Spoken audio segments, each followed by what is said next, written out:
சென்னை வெள்ள நேரம் ஃப்ளட் டயத்தில் ஒரு இளைஞன் நடந்து போறாரு. அவர் மேலே மரம் விழுந்துருது சார்.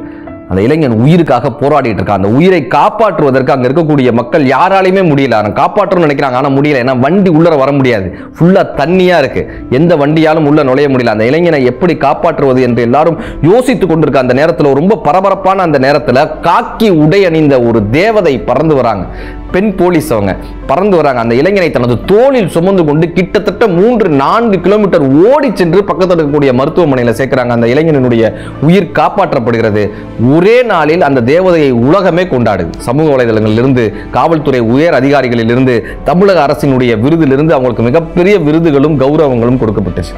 அவங்க கிட்ட பத்திரிகையாளர்கள் கேட்குறாங்க, உங்களுக்கு கிடைத்த இந்த அனுபவம் மிகப்பெரிய ஒரு அனுபவம், இந்த விருதுகள் உங்களுக்கு கிடைத்த பெரிய விருது இல்லையான்னு.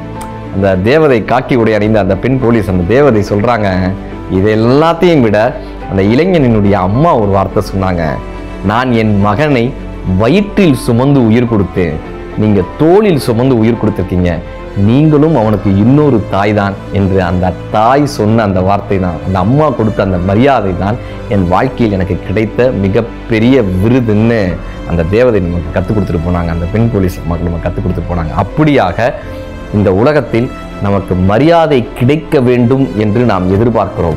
ஆனால் அதற்கு தகுதியானவர்களாக அன்பின் மூலமாகவும் வாசிப்பின் மூலமாகவும் பிறருக்கு பயன்படுபவர்கள் மூலமாகவும் நாம் கடவுளாக மாறும்போதுதான் நமக்கான அங்கீகாரமும் மரியாதையும் இந்த சமூகத்திலிருந்து கிடைக்கிறது. நாம் பிறருக்கு பயன்படுவதுதான் இந்த வாழ்க்கையினுடைய முழு முதல் அர்த்தமாக இருக்கிறது.